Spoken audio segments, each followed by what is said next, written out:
Finding Common Ground is a new show on Naperville Community Television, focused on important current events and how they impact our diverse population. The first episode that you are about to watch came as a response to incidents of racism against Asian Americans as a result of COVID-19. However, since we taped this show almost 2 weeks ago, so much has happened. We've witnessed a series of events unfold nationally and locally that need to be acknowledged. On a national level, on May 25th, a white woman walking her unleashed dog calls the police on a black man simply out bird watching in Central Park, New York. On that same day, a white police officer kills George Floyd by kneeling on his neck as his fellow officers watch and the bystanders capture video that show him pleading for his life. I can't breathe. These two incidents set off a series of protests and riots that have rippled across the United States. As the mother of a black son, as the mother of a special needs black son, our society makes me fearful for his life, for his triggers can be unpredictable, because he will run when he's afraid, but not because he's defiant. Will he be given the benefit of the doubt or simply judged by the color of his skin? It is my hope that in any moment that matters most to my child's life, the people who can decide whether he lives or dies have compassion, maturity, and love to spare his life. I also pray for others to be a hedge of protection for him, especially his friends who do not look like him. These are the moments that can save lives. That's allyship. And to have to say this is one reason why Black Lives Matter. Locally, rallies in both Naperville and Aurora began peacefully, only to devolve into violence and looting, devastating local business districts that have just reopened. In Naperville, after the rioting, a bright spot for the community, coming together with brooms in hand to help local business owners clean up from the previous night's destruction. Real change is not convenient. These events may be recent, but the tools of allyship in the episode you are about to watch are not new. Finding Common Ground is focused on bringing light to the issues that divide us and offering solutions that can unite us. Naperville is full of diverse voices, but also full of the promise that together we can move forward. We can do better. Thank you for joining us for this premiere episode of Finding Common Ground.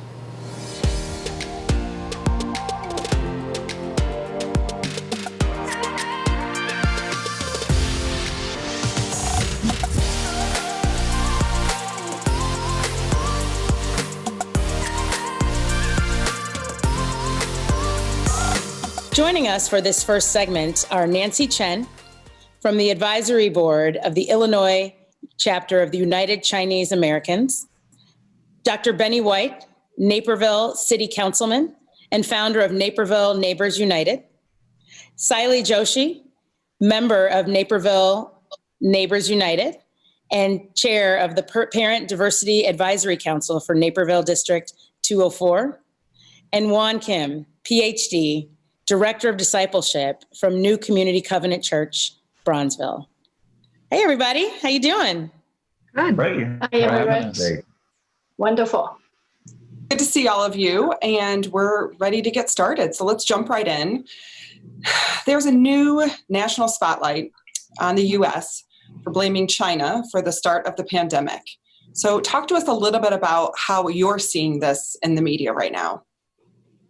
I may start first. I'm a Chinese American, and this really directly impacts a lot of Chinese Americans, although, yes, it's spilled into Asian Americans being targeted too. But I would have to say that the attack really, it really isn't about social media or it is about our media really perpetuating this. It really starts from the very highest level of our government. You know, the president, some of the senators, they're talking about attacking and blaming China. Sure, you know, the COVID-19 started in China, but they're using this really basically to cover up and to deflect the criticism of their own failure in handling the pandemic here in our country. And so this is the kind of egregious thing. And the reason that that Asian Americans, particularly Chinese Americans, are under attack is because the public cannot distinguish between China, the Chinese government, and Asian Americans. Asian Americans are Americans. We have nothing to do with the start of the COVID. In fact, we are facing the same threat. Just like everybody else, we worry about getting sick. We worry about going out. So this is the situation that we are in.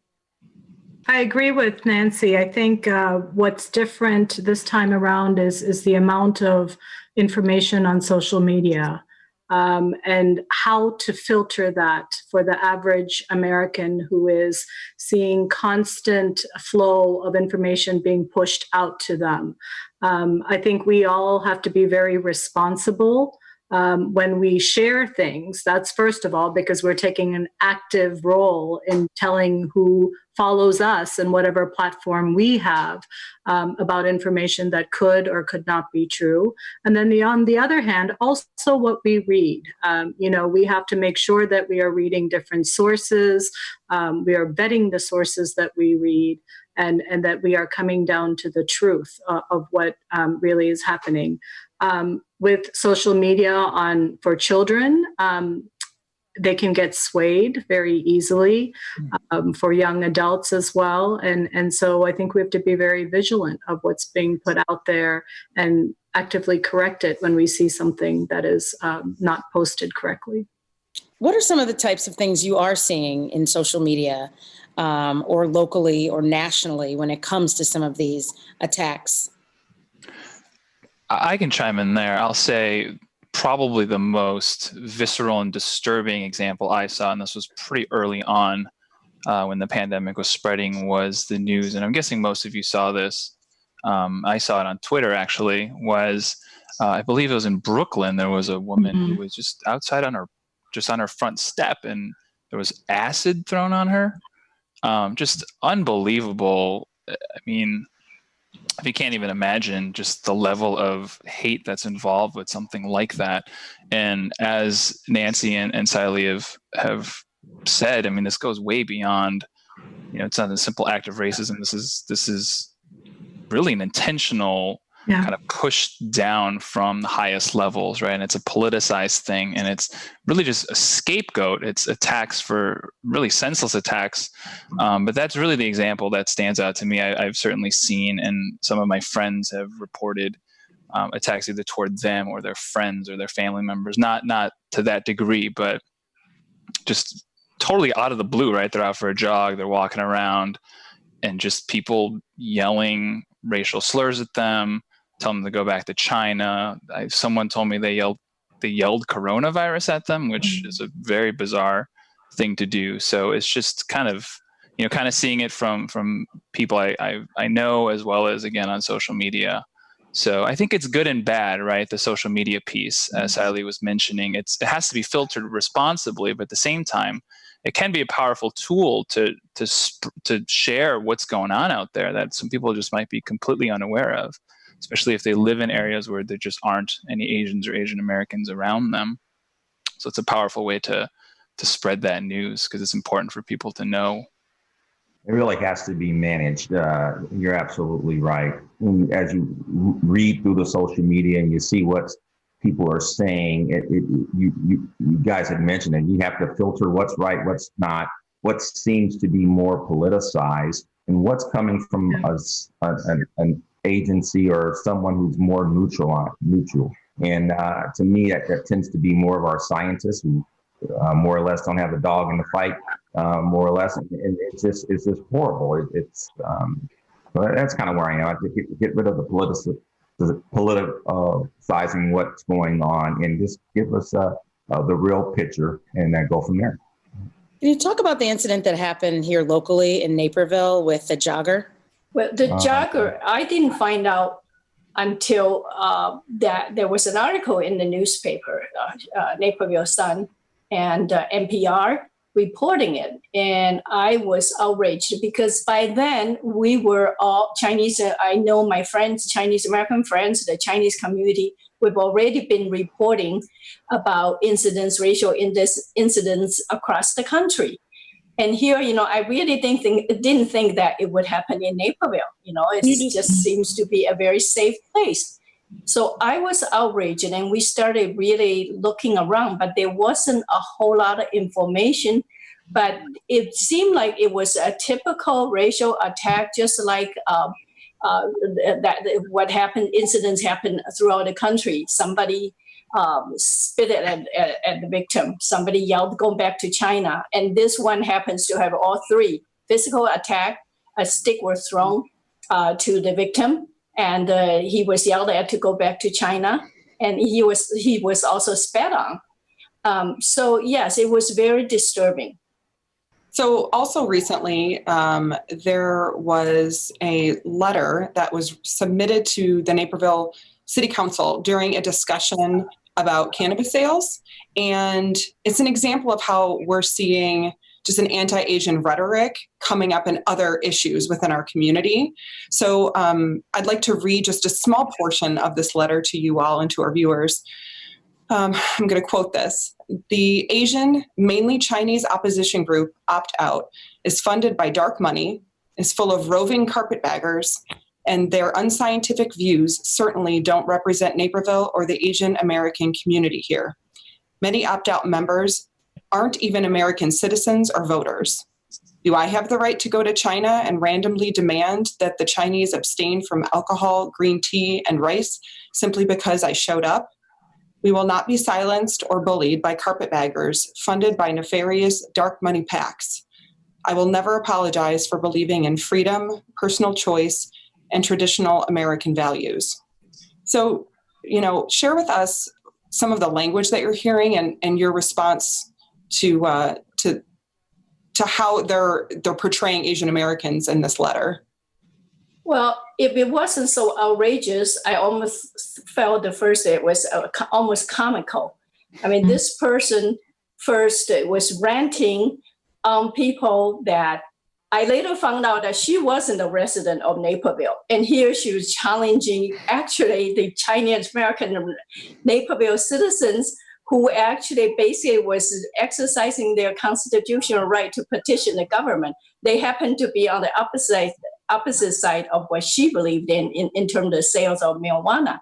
But the thing about talking about going to China to tell people, see, this is what I wanted to stress here. And I know my colleagues here agree, is that we are seen as foreigners. She doesn't believe that we are American citizens. And she certainly wouldn't be able to go to China and to tell the Chinese what to do unless she's a Chinese citizen, right? And so everything that she said was actually on the verge of ridiculous. And you didn't recite her final comment was that she was born in America. She went to school in Naperville, and she graduated from Naperville High School. My daughter did the same. So were many people here, our second generations. And so basically it is still that she doesn't see Asian Americans, Chinese Americans as citizens. And she felt that she was a lot more privileged than these other people, the people who went to city council to speak up and accuse them of dark money and all the kind of things that really are not true. And that's the xenophobia, right? The fear of people from other countries, even when they are American citizens, right? They just might be a minority, but there's a tendency to associate them with being foreigners or perpetual foreigners, right? Go back to China, go back to Africa, go back to Mexico. How is the xenophobia the same or different from racism? I can comment on that briefly. I would say, as you mentioned, xenophobia is a fear of people from other countries. So I guess it's like a particular type of racism in a way. And just as it pertains to Asian Americans in particular, I really agree with what Nancy said, because there's an assumption of otherness, right? There's an assumption of foreignness. And frankly, in some ways, I wonder if even labeling it xenophobia actually accidentally furthers the othering, because if there's an attack on Asian Americans, and I'm Korean American, I was born here, I was raised here, But almost anytime I meet someone, and frankly, this happens probably more with white people than with folks of other races, but they always ask, where are you from? And so I'll answer, I grew up in Chicago. They're like, no, no. I'm like, no, where are you really? Where are you really from? And I'm like, well, I would never ask someone that question. So there's an assumption that, oh, well, you're not, you clearly aren't from here. So where are you really from? And by and large, it's an innocent question, but it sort of reveals what the assumptions are, right? And it's funny because there's a tendency for us to sort of internalize that too as Asian Americans, or I'll speak for myself. And I won't get into that because I feel like that's probably a rabbit trail. But I do think xenophobia is an expression of racism, but I almost, again, it feels like it's misused in these cases because a lot of the attacks have been on Asian Americans, right? And so it's just out and out racism is what we're seeing, less than xenophobia. I agree with Juan. I would just call it racism. Just call it what it is. There can be a category, I guess, if you have to categorize racism, but we have to be able to say that difficult word and not soften it by calling it something else. What stuck out in that statement, Rebecca, that you read was the traditional values. What does that mean? Are we talking about the good old days? And whose good old days are we talking about? Is it the white Caucasian majority that was, and I would even say white Caucasian male majority for much of the early development of this country, where that is the basis of what we call as traditional values? Is it, going back, we hear this all the time in the schools, like, parents will come and say, we want school to be how we experienced it. And, and that's what, sometimes 20, 30, 40 years later. And our country, definitely our state and our city have changed in 40 years. So how do we bring the good old days to the present and saying, they're still good days. They look different. We've grown, we have changed, and we need to incorporate and include everyone in it and have a new good old days. I was going to say, Juan, you were talking about this idea of language and just calling it what it is, calling it racism. And I'm thinking about what you said about somebody asking you where you're from. Mm-hmm. And you being on the receiving end of that are questioning, okay, what are their intentions with that question? What are they trying to get at? And like you said, you're really hoping that and believing that the person has the best of intentions. But how do we start to dismantle that idea that question for some is a racist question? Because next, right, from that question comes stereotypes, assumptions. So how do we begin that process of dismantling something as simple as a question like, where are you from? That's a great question. I there's nothing wrong with curiosity. So I feel like I should say that, right? Like but I would say maybe put yourself in my shoes, right? I feel like that's kind of the first step. I feel like there's often a lack of self-awareness in somebody who's asking that question, that they don't realize how they're coming off. Because often that question's followed by, if I tell them I'm Korean, they'll say something in Korean to me, typically very poorly, which is fine. My Korean's not the best either. But there is this, how am I supposed to feel about it other than to feel alienated by that? And so I would just say empathy is, and I know that's a big ask sometimes, but empathy is a big part of it, is just recognizing, you know what, I probably wouldn't want someone probing into my background when I just met you. Right. Can't we just, treat me like you would somebody who didn't? I wouldn't say it doesn't look like me, because obviously that's important, but why do you assume that just because I look the way I do that, I couldn't have grown up next door to you?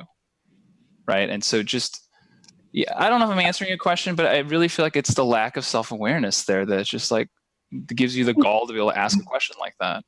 And I think you are. I think you are. You're talking about racism, and I think you're talking about privilege. And I think both of those are very charged words. No one wants to be a racist. People who have privilege feel like that can be an attack on them. Like, I don't like, life is hard for me. I have problems too. And that's true, right? I mean, everybody who has a privilege in some way still has hardship, right? There's gender privilege, there's racial privilege, there's ethnic privilege, there's all different types. But for many people, it's that self-awareness piece, Juan, that you talked about, where people aren't self-aware. And so they don't know that they're making a comment that is racist or insensitive. And even if questioned about it, even if called on the mat on it, like, I'm not a racist. Like, what do you mean, right? It's kind of like bad driving. People don't think they're bad drivers. People don't think they're racists. Can you be a racist without knowing you're a racist? Oh, well, I wanted to go back to what Wang said. I agree with him, but often, we're very polite. So when people, and of course, I've experienced the same thing, they ask it. And even when I say, I'm from Chicago area, a suburb of Chicago, they would say, but where are you from originally? Mm-hmm. And most of these people, either they're nice ladies, or somebody I know, they don't mean any, I don't think they have any bad intention of asking. And certainly they didn't realize that this is kind of a question, inappropriate question. So actually, I would like to see what would be a good comeback, because after you even tell them, oh, I'm from Naperville, they still wanted to know, where are you really from? And sometimes the follow-up would be, oh, we were just in China. Have you been there or something? I mean, they're trying to make connections. So almost there are times you feel that you don't want to make them feel bad that this is offensive. And I just want to add also, I think only Asian American experience this question. I don't think that I would have to ask of any, have you ever been asked, where are you from? Or, a Latino, Latina, or if they ever been asked, but I know Asians, this is our lament, I mean, we're always being asked, by strangers. And like I said, a lot of time they don't seem to mean bad, so you can't really, snap at them or say something. So I would love to say what would be an effective comeback, for a situation like that. No, I was just going to add, and a lot of this comes with just educating each other, and it's what it's one of the things we do with Naperville Neighbors United. We get a chance to educate each other, and like you all were saying, people may be doing that, not even realizing that they're being offensive when they're doing it. But when we can get in a room and we can talk about it, and you'll go, "Oh, wow, I didn't realize that." I recall we had a couple of sessions on implicit bias, which I know you're going to talk about later on in the program. But a lot of that, the same principles apply. And once you learn about some of your own biases, I think you can make the improvement that you're talking about. Yeah, I agree with Benny. I was just going to say that I think, as Nancy and Juan pointed out, I think context matters as well. When are you asking that question? Do you know the person? Have you given them a chance to know them as a human being, as a friend? And then you can delve deeper into these more personal questions. For my Caucasian friends, I don't assume they're from Germany or Ireland or, Switzerland or anything like that. I just get to know them. And then as we develop a friendship, develop a sense of trust, then I find out more about their family. So I think we have to realize that just because visually our face may look different, that doesn't give them permission to go to that question as the first question to get to know someone. I'm hearing words of trust, building empathy, rapport with others. And I think that those are all very helpful tools for kind of navigating, meeting new people, encountering people, and just the way we move about. So I want to thank you all for joining us. We appreciate you being here on our show, Finding Common Ground. We'll be right back with more.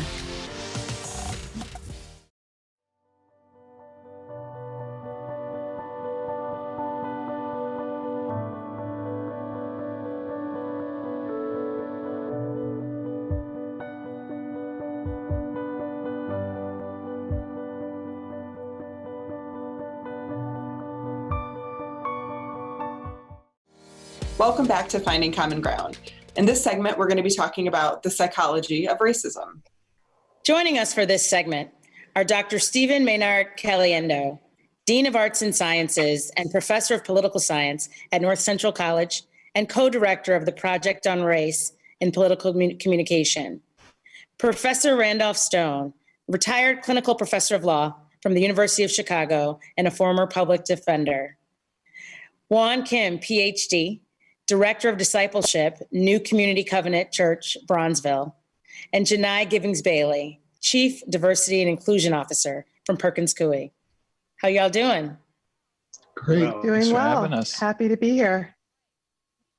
Thank you so much for being here. In our last segment, we just started to touch on unconscious or implicit bias.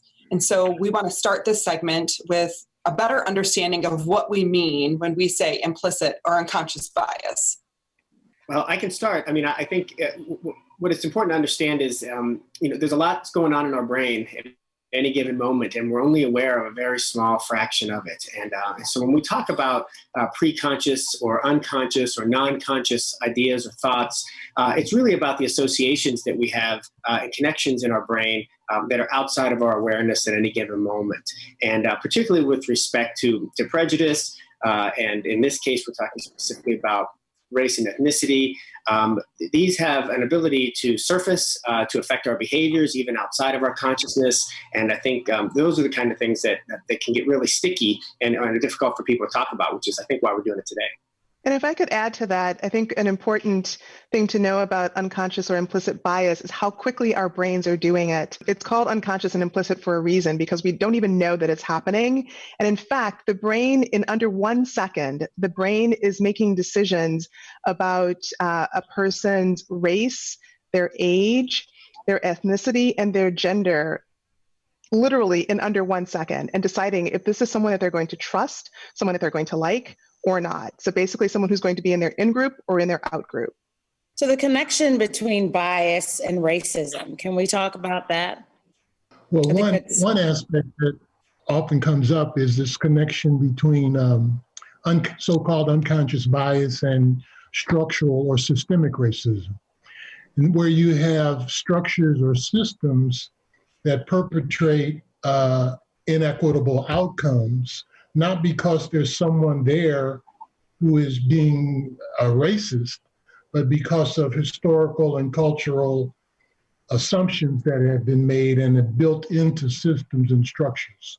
So an example is, recent studies showing bias throughout the medical system, where doctors who are not necessarily trying to be racist, but make assumptions. And so that's one connection between the so-called unconscious racism and structural or systemic racism. Yeah, on a personal level, I would note that any implicit biases that I hold without recognizing them in particular, so if those remain implicit and never become conscious to me, then they will inform my opinions, my actions toward people who look in a variety of different ways. And I think the key is essentially the prejudice, the racism will continue until the implicit biases that we hold are unearthed and worked through and frankly apologized for and fixed, which takes a long time certainly. But if those things aren't identified, if we don't have sort of the courage, I guess, or even maybe people around us who have the courage to tell us and call us out on those things, then we'll probably never change because they're so baked into us, as Professor Stone was saying, through society, through culture, through the ways we were raised. We're not even aware of it. We're not thinking about it. And that's what's so dangerous about it, is because it's a reflexive thing, right? Like Janai said, we snap decisions. And until we can reprogram ourselves, essentially, or reprogram our brains to recognize, wait, this is not right, this is not good, this is not how I want to behave toward this person, until we rehabituate ourselves, it really won't change. Could you talk a little bit about like confirmation bias, specifically maybe in the media and things that we see that then reinforce some of that unconscious bias that we have? I'll take a stab at that, Rebecca. So there are different types of biases, right? And confirmation is one of many. And basically what's happening with confirmation bias is that we are looking for patterns or behaviors or ways of being that confirm what we think we know about a particular individual or a particular group of people. And sadly, oftentimes what we think we know is actually incorrect, or it certainly is not the whole story at the very least, right? And so the challenge there is if you have a particular thought or belief about a group of people, and then you see someone who behaves even similar to that belief that you have, it confirms what you already know. And if you have this prejudice or this bias against a group of people, let's say Black people, for instance, then you're actually actively, subconsciously going out into the world looking for people who are going to looking for Black people to confirm this behavior that you think that you know about them, even if they aren't doing it. And it's one of the problems with, it's one of the things that actually frustrates our efforts to try and correct for this kind of behavior and to try and dismantle systems of racism. Because as you can see, that sort of confirmation bias just continues to reinforce institutionalized and individual racism. When we're trying to dismantle the racism, can you talk a little bit about what things such as fear, blame, and control, how do those, what roles do those play in the racism analysis? And then we'll talk later about dismantling that. Issues such as fear in particular just sort of cement these racist thoughts and behaviors that we have, because it sort of feeds directly into the confirmation bias piece, right? So a part of understanding or having this bias often incites fear of the other in us, right? And so I mentioned earlier in groups and out groups. And so what our brain is doing is quickly sorting all of this information, poorly, by the way, in many instances, but sorting all this information and making these decisions that are based in fear. And in fact, it's actually based in very primitive sort of flight or fight kinds of behaviors, right? So we're like, okay, is this a situation where I have to get ready to fight and protect myself and others who are like me? Do I have to run at this point? What do I have to do to protect myself? And it's very much a fear-based response that we have. Can I add to that on the fear question? Because I think that's the most important part that what was just described about fear. I think there's another level of fear, though, that's relevant to this conversation, and that is fear of being labeled racist.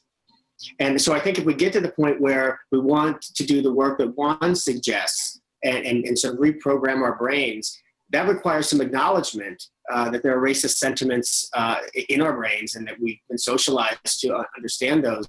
And there's so much fear of being labeled that because we most of us, overwhelmingly, believe that it's wrong to be racially prejudiced. And so we not only do we strive not to do it, but we really we lock our elbows when we're accused of it and are very defensive about it. And so that fear, I think, also translates into a lack of willingness to do the hard work that's necessary to get us to the next step. Yeah, and Stephen, and I would even add that's a really great point, and I would add that fear is steeped in how we have been raised and the messages that we have received, right, about the things that we can and cannot talk to, what's polite, especially in Western culture and specifically in U.S. culture, what is polite conversation and what isn't polite conversation. And historically, talking about race was not considered polite conversation, right? In fact, we were taught to be colorblind and to not see racial and ethnic differences. But you're absolutely right that contributes to instilling fear about even doing the work and starting to unpack these aspects of racism and what it means to have racist behaviors without even necessarily being conscious of it. I love that. And so, and if I could just, that adds this, there's this weird Orwellian dynamic that it's those who point out racism who they're the actual racists. right? If something happens and you're not talking explicitly about race, and somebody says, hey, that's racist. Well, you're the one who brought up race. Now all of a sudden you're the one who's racist because you're not supposed to be talking about this. So it's like the world's completely upside down in those moments, and it's impossible to win. I mean, we're in a rhetorical jujitsu that's difficult to get out of. Yeah. Yes, somewhat related to that are people who proclaim, I'm not a racist, when they're confronted with their own racism, or even our leaders who sometimes proclaim that they don't have a racist bone in their body. And it's related to this idea of not wanting to be called a racist, but it's also related to the idea of what's the definition of a racist. And we go back to throughout history. I mean, you had slave owners on plantations who would proclaim that they weren't racist. And the idea that, somewhat it's not acceptable to be called a racist, but the idea is, what are your actions and what are your ideas, and how do we, as Kim pointed out, how do we raise those issues? How do we work on those issues? How do we get those issues out so that we can kind of purge people of those ideas? A theme that I'm picking up on here as we're talking is this idea of denial. So there's a denial on an individual level where I think I'm not racist, I couldn't be, and I couldn't live with myself if I was.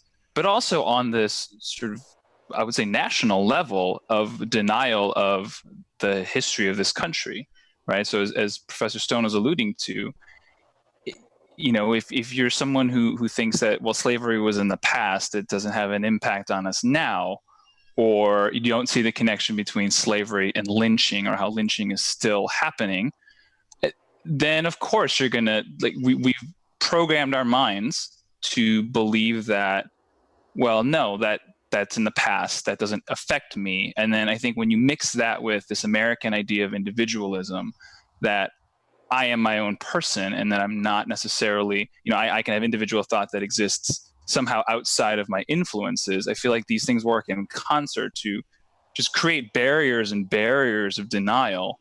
And so when somebody is confronted with an instance in which they might be racist, there's all these defense mechanisms that fire up, right? So as Janai was saying, there's this fight or flight, and our instincts have been basically honed over time to say, no, that's not me. And like Stephen said, it's, well, no, you're the racist. Why would you bring that up? How could you even say that? Right. And so we've just built up so much denial that to be confronted with your own prejudice feels completely, it just feels like you're falling apart a lot of times. Right. And I would say this is probably particularly true of the more privilege you have. So if you're a white male, then it's even harder to break it down, because you've been told your whole life essentially that this is not a problem for you. This is not a thing. It's their own fault. Right. And when you're confronted with evidence that that's not true, it's really, really difficult to break those things down without feeling like your own identity is being threatened. It's easy to fall into the trap of denial when you don't have the tools or the resources to be an ally, because it's that form of denial is sometimes I don't know how to be an ally. I don't know what to do. So I'd rather just have the deniability of not being a racist, or being offended, at the notion or the thought of it. What is the role of allyship when it comes to confronting racism? Because a lot of times silence is part of the problem, not speaking up, not saying something.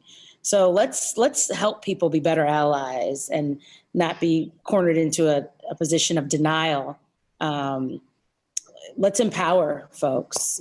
So can we give some thoughts or some advice about the tangible steps that we can give others to be allies? We started to talk about some of this critical thinking in the first segment, but I would love to continue that discussion. Well, I'll start off by saying that one of the things that I've learned, and I'm embarrassed to say I learned it late, is this idea of intersectionality. The idea that, if there's racism related to Asians, it's related to me as well. If there are problems or discrimination as it relates to gay people, it has an impact on me as a Black person, and I need to step up on those levels. You know, if women are being discriminated against, it affects me as well. And that's, you know, a concept that I have to admit, it took me a while to get to. But I think if more people can figure out how to accept that idea of intersectionality and how and move forward, that's one way I think of being an ally. Yeah, I completely agree with that. And Dana, as you know, this topic of allyship is one of my favorites right now for lots of reasons. But I think most importantly because it's an actionable tool in the toolkit that or in the toolbox that we have to think about how we can dismantle systems that are racist and how we can learn more about our own behaviors and our own unconscious biases and understand better how we may be contributing subconsciously and inadvertently, but how we may be contributing to systems of racism, right? I'm of the belief that unless you are actively anti-racist, you are complicit with systems of racism, right? And especially if you're benefiting from the way our society is currently structured and the way many of our workplaces are structured. So we have to be actively anti-racist. And I think this concept of allyship certainly isn't the only way, but it is a way to help us move in that direction. And so, there are several steps to becoming a more effective ally. The first one is to do your own self-learning, to understand where your unconscious biases lie, to understand where your blind spots may be. And as you do that work, you start to understand, oh, I didn't know I had a bias against, Black people, or I didn't realize that I felt this way about transgender individuals, right? And so you can start to unpack some of that stuff and become a more effective ally that way. There are many other steps as well, including understanding systems and concepts of equity and inequity. Also, learning how to stand up for and next to individuals who may be marginalized or underrepresented. So many steps, but it all starts with some of that self-learning and understanding where your own biases may lie. I have two follow-up thoughts on that. One is I completely agree. The self-learning is so important. And I think sometimes some people may default to, well, that means I need to befriend somebody of, X race or more women or whatever the case may be. And it may not be a bad impulse, but I think often that puts the onus on that marginalized person to share their pain, to share their story, which has probably happened repeatedly for that person in their life.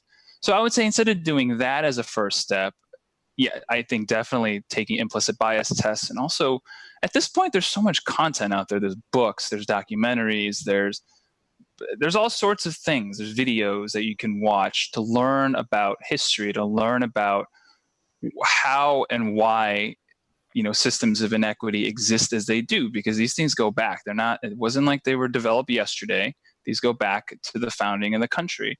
And until, instead of putting the onus on someone else to teach you, like Janai said, take that responsibility on yourself, because I think oftentimes sort of like it's additional victimization of people of color when you start asking them to teach you, right? And then are probably met with resistance, and they're opening themselves up to, it's just horrible to kind of reinstitute the pain. So I could not stress enough, and this is what I tell people, is you've got to do your own homework, just like Janai said, and there's no excuse at this point. There's so much good stuff out there, really no excuse.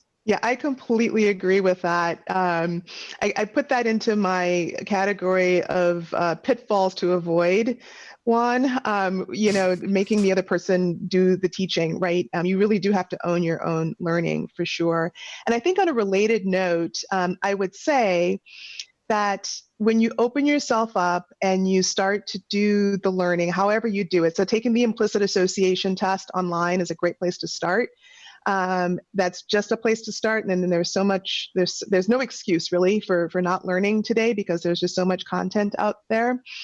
And to the extent that you do engage with individuals and you want to hear their stories and, you go to their protests or you join their resource groups or affinity groups or as an ally, all of those kinds of things, as you start to hear people's stories and they start to share their experiences with you, especially on the issue of race and racism, I always encourage would-be allies to listen, to lean in and to listen, and talk less, listen more. And don't challenge what you're hearing, because you're going to hear some stuff that you've never heard before. And some of it may sound unbelievable, right? Or things that that really make you wonder, could that really be someone's experience? And I always encourage people to listen and to accept those experiences for what they are. Don't challenge them. Don't say, you always make that about race. It's not really a Black thing, all of this stuff. It's like, if that person says it's a Black thing, it's a Black thing, right? So you have to trust the people that you are engaging with and who you are learning from. I want to thank you all so much for being with us to share your experiences, share your expertise with the ultimate goal of helping to educate all of us, our viewers. And I think some of these takeaways and these items in the toolkit of allyship are going to have a big impact. We need to hear these authentic voices. We need to hear how we can avoid some of the pitfalls of trying to be an anti-racist and trying to be an ally. And what I heard really was that starts with a journey of self-discovery, and that you really need to put the onus on yourself. There's so many resources, right, that are available. And we appreciate you sharing that with us and sharing that with our viewers. So thank you so much for being here with us today, and we'll be right back with more Finding Common Ground.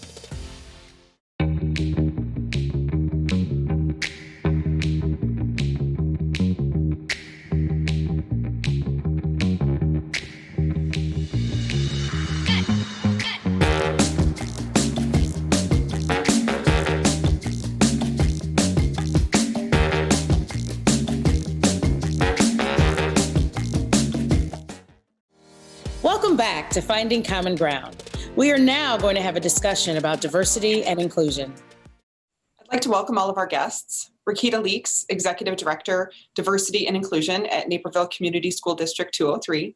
Jennifer Rowe, Executive Director for Educational Equity at Indian Prairie School District 204.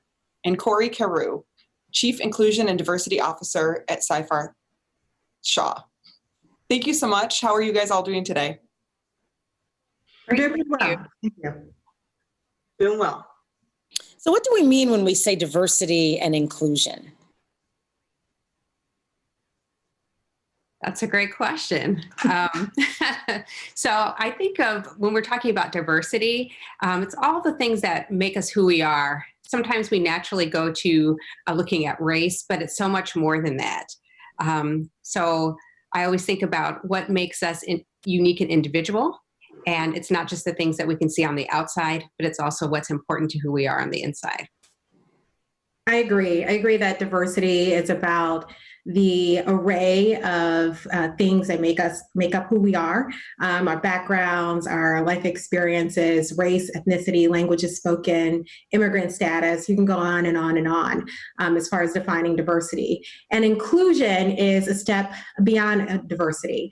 It's about how people feel in a space or a setting, if they feel included, if they feel like they have a sense of belonging, if they feel welcomed. And so that's what inclusion is. Yeah. When I think about inclusion, one of the things I've started doing is framing it around the concept of belonging.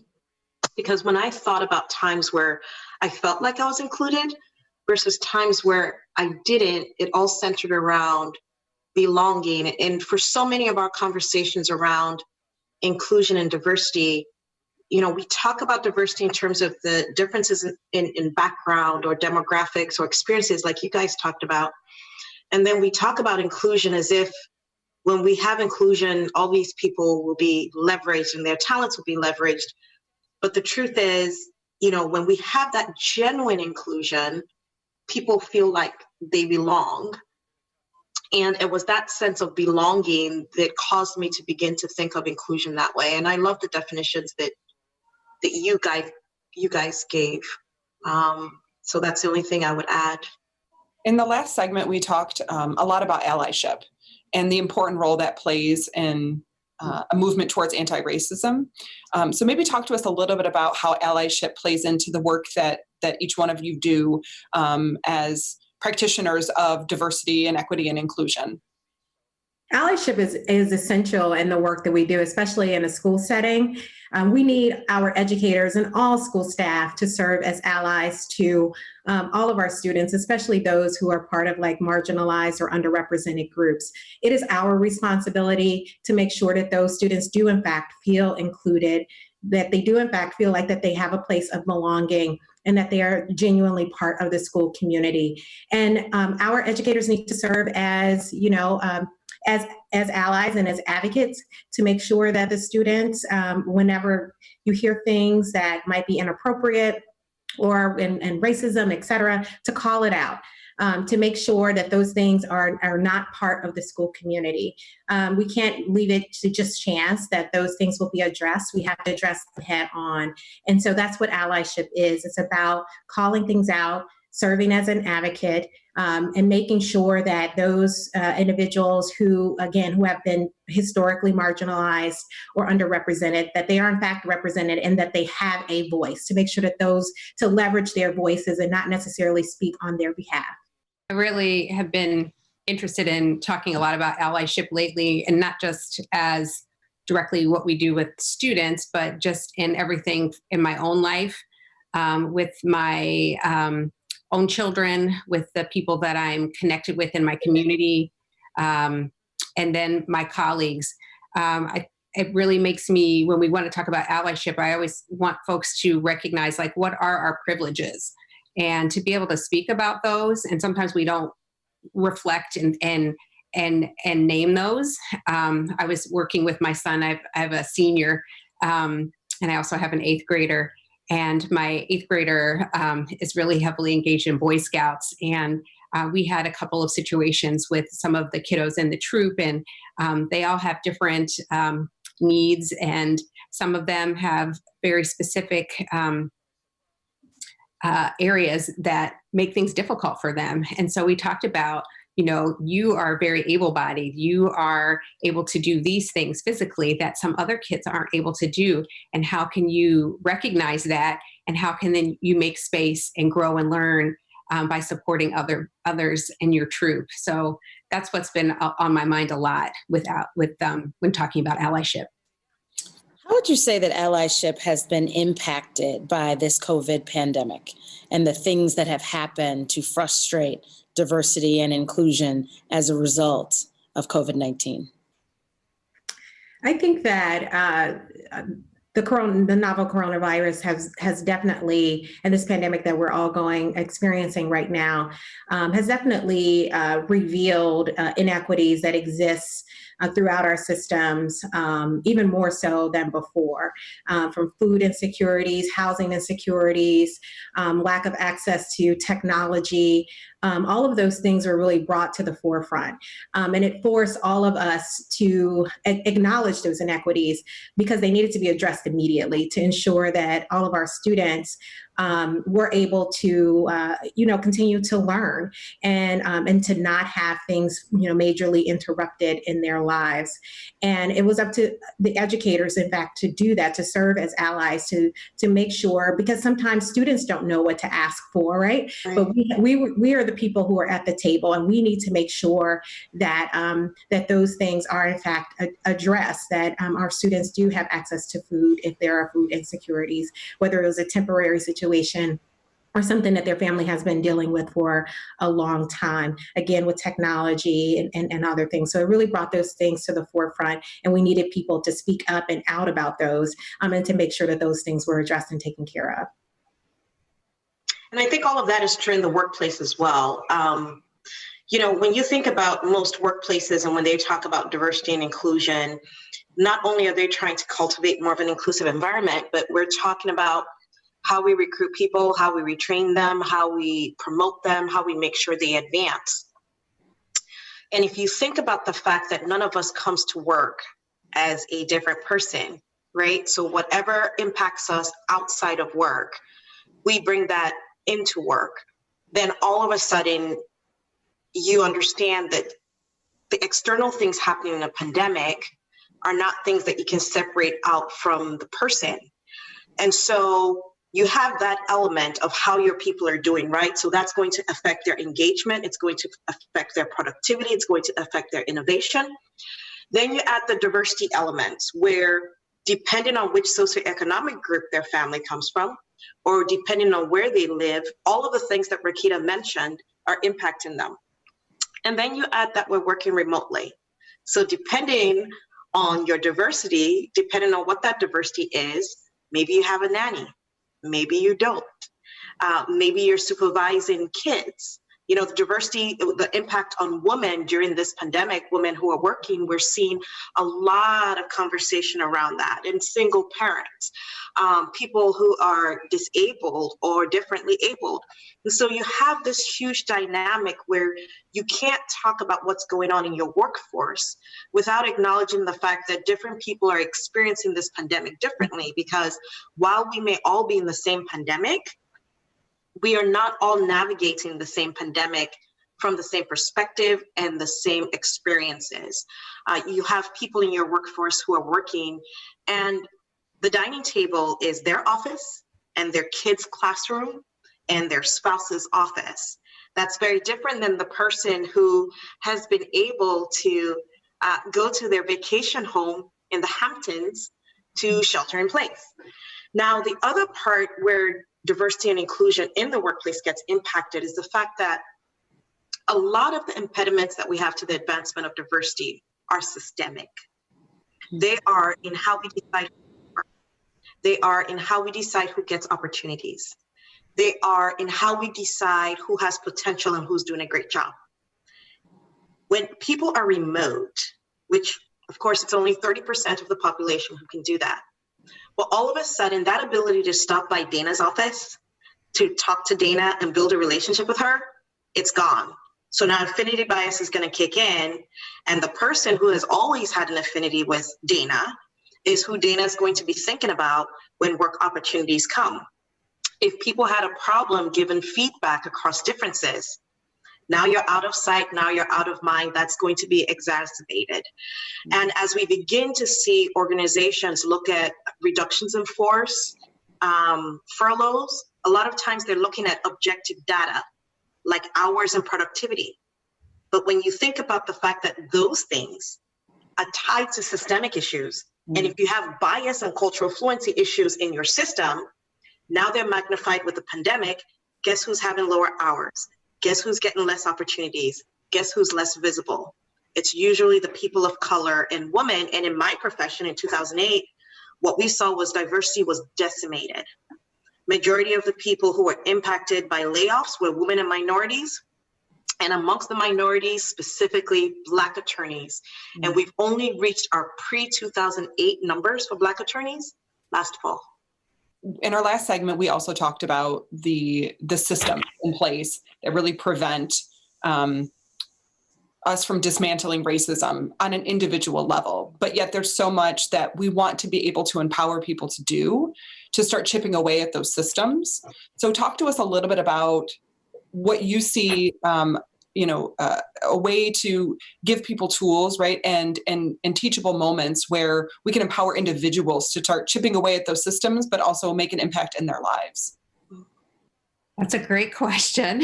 I think looking at those systems, we all have to do that. And I think it's starting, like you said, with yourself. What are you involved in? What are you connected with? Right now I keep looking at this amazing group of women, and we're all sitting here with a certain level of privilege, right? We're able to sit and have a dialogue about race, equity, diversity, inclusion, systemic racism, and things like that. That's a privilege in itself to have that time to be able to reflect on that. So that's one thing that I'm thinking of right now. So understanding that, and then looking at ways that in your own life that you can make an impact. Today, I keep coming back to my children because I'm home with them right now. And again, that's a privilege to be able to work remotely.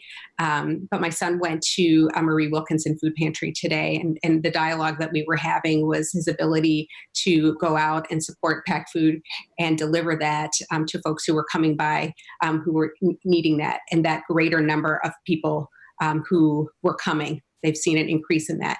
So for me, and in those conversations at home, is what small things can you do? How can you change the pieces that you do to make an impact? And then how do you change that system to make more space for others? Why is it that people need to come to a food pantry? What things is our greater community, our government, right, doing to support people? They have to come there because we don't have that established systemically for them in crisis to have their needs met. So again, that's changing that way of thinking with small things within my own home for myself and for my son. I think those of us who, again, have like Jen Rowe mentioned, have the privilege of having positions of power, influence, or authority, it's really up to us to really look at the systems that are directly connected to our workplace, or whatever it is that we have that power and influence and authority over, and to do audits, like really look to see, where are we missing the mark? Where do those inequities exist? And once we find them, to actually do something about it, to eradicate them, to change the tide. We have a lot more power and control over making those changes than I think oftentimes we like to give ourselves credit for. So it's really leveraging the privilege that some of us do in fact have, and to use it for the good of everyone, right? And to not sit on it or to think, well, I'm only one person, I can only do so much. It might just be raising the question in a meeting, or looking at a policy, practice, or procedure, and thinking about who does this adversely impact, who benefits from it, who does not, asking those types of questions. And then once we have those answers, if it's something that's showing that it's in fact inequitable, or maybe outright racist, to do something about it. Yeah. And I think part of the conversation too that we lean away from often is the role that having courageous and difficult conversations plays in all of this. Mm-hmm. Because oftentimes when you're talking about systemic issues, the people in your organization may have no idea that those are systemic issues because the system works for them, right? Our systems are created around a normative lens that works for someone. Mm-hmm. And it's whoever the system was originally created to benefit. And so part of the process is being able to identify where the problem is, like you said, Rakita, and use the privilege or power or influence, like you said, Jennifer, but then also to be able to try to use your voice to get other people on board. And this is where we go back again to the allyship. That there are a lot more people who have power and influence that are not part of the process of breaking down the systemic barriers, and we have to get them on board. And the only way we can get them on board is by educating them what the problem is, how it's showing up, and why it's unfair. And a lot of times that's going to bring you up against fundamental premises and paradigms that people have had their entire lives.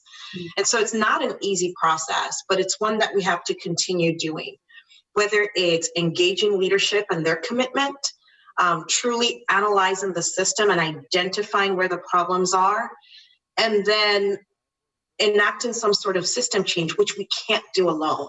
We have to do it with allies, and we have to do it with people in power, because what we sometimes do is we talk to the choir.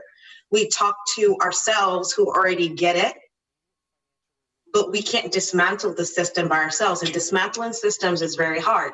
There's a reason why racism is alive and well in the United States of America after hundreds of years.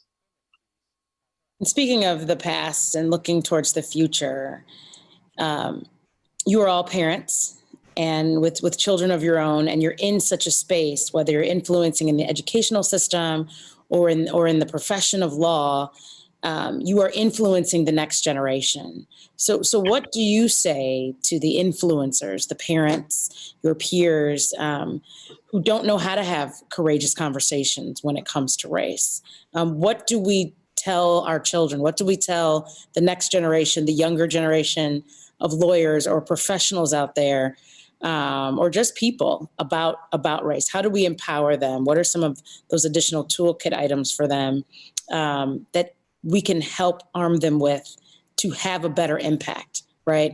Because the more allies we have, the quicker we can affect change. I think the first thing is to be unafraid to have those conversations at home, right? At your dinner table, as Corey mentioned earlier, to talk about it, to talk about what's happening in the world today, and find out how their children, depending on the age, how they feel about those situations. What do they think it means, and how does it impact them as well as others, people around them? And so to start having those types of conversation, and again, thinking beyond themselves, the impact that those situations might have on other people, I think is a great start. I think that it's so important to engage in those conversations at home, because if not, other people are having those influences on your children. I keep thinking about how right now with white power organizations, they're out there engaging with young people and trying to pull them in different ways. And so if we're not having those conversations with our kids and sharing with them, then other people will do that for us. So I really like to think of my core values and the things that I see going on around me, and that I kind of build that in all the work that I do with I have 2 boys. And one of the things that I've really enjoyed just as a activity to keep us connected together and to continue that dialogue going is I have a book club with my boys. And so we select different books that we read, and then we go to breakfast and have conversations about that. And it's then led into a lot of other activities that we've done together. And I love when they're able to build those connections with things that we are seeing. We watched Ava DuVernay's documentary 13th the other night. And so my son was then speaking to me about when we read a book called Ghost Boys, and then Stamped, which just, they have a young adult version out now. Really amazing to see those connections of things that he's been seeing. And so I really encourage parents, don't let other folks be able to imprint on your young person. Have those conversations, and that can start at a very early age. And hopefully that's something that lasts through their lifetime.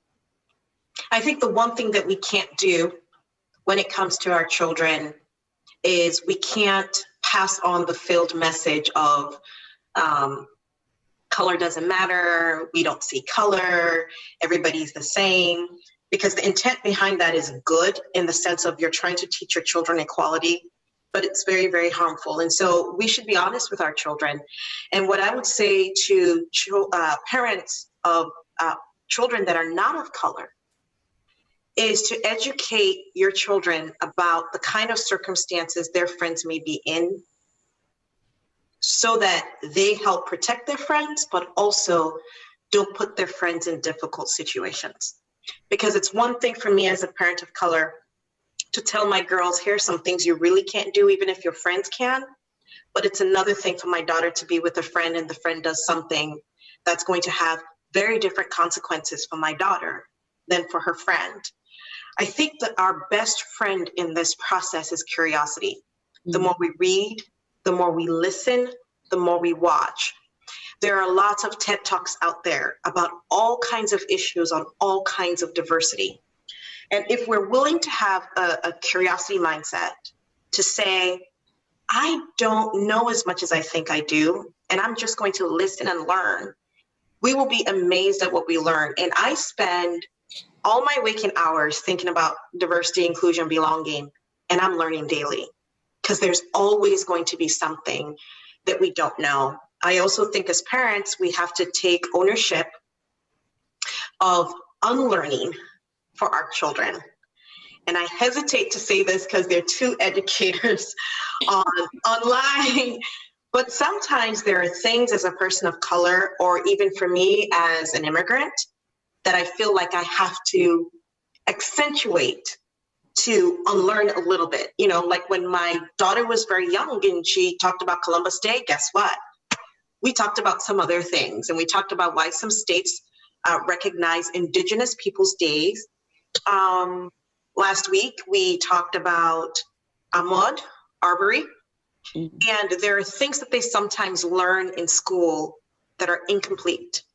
That Black History Month doesn't fix, and Asian Heritage Month doesn't fix, and we have to take the ownership of filling in those blanks and helping reframe some of what they hear and what they're learning. So I like that, Corey. And hopefully I didn't get in trouble with the educators for saying that. No, I agree. I absolutely agree. And I do want to add, I do think another important step for, parents and caregivers to do is to step outside of our comfort zones. And be willing to expose ourselves to something different, expose our children to different cultures, and in an authentic way, right? To expand our networks professionally, personally, because that's, building authentic relationships with diverse groups of people is the best way to learn and unlearn things that we might have learned in the past about certain groups of people. So I think that's another clear strategy that a parent or a caregiver could do in order to serve as an ally. Because you're leading by example. Mm-hmm. And I think that is so well said. It embodies the curiosity that Corey mentioned. It's about the humility of knowing that you may not have all of the answers, and you learn that through your experiences, your shared experiences with other people who don't look like you.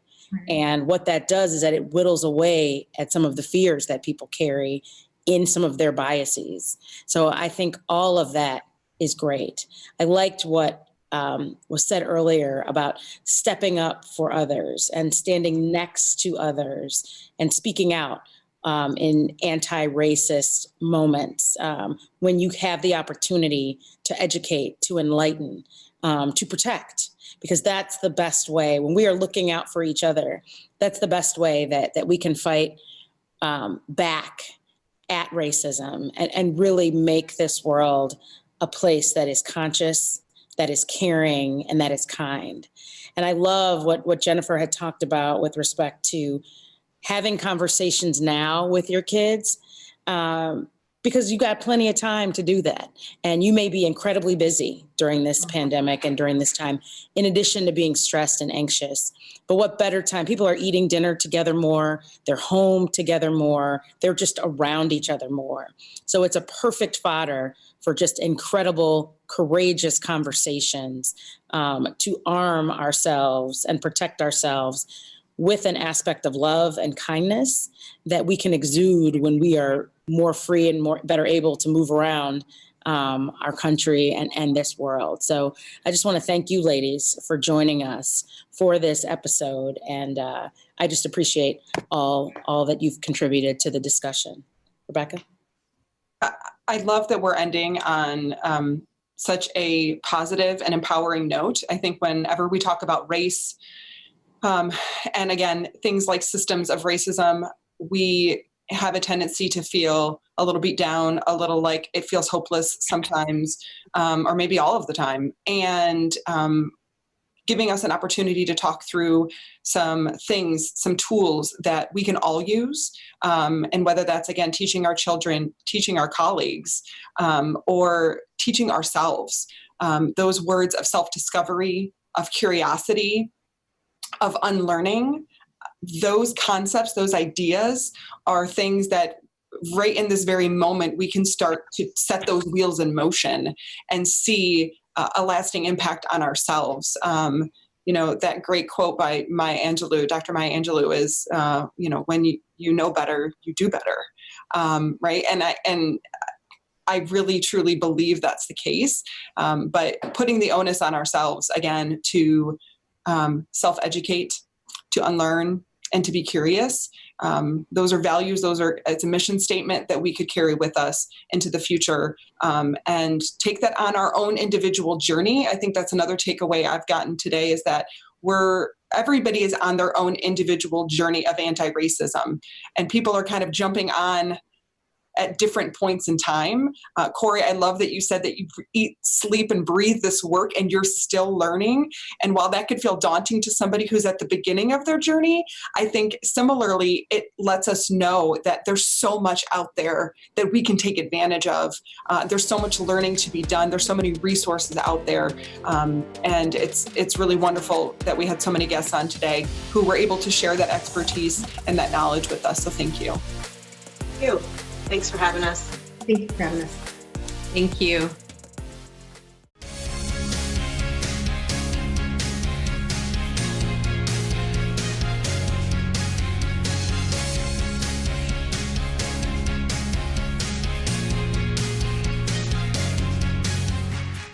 Thank you for joining us for the first episode of Finding Common Ground. We hope this conversation has challenged you to see other perspectives and have an appreciation for experiences that are different from your own. We believe we can change things in our society when people care enough to change them. And people can change when they care to. See you next time.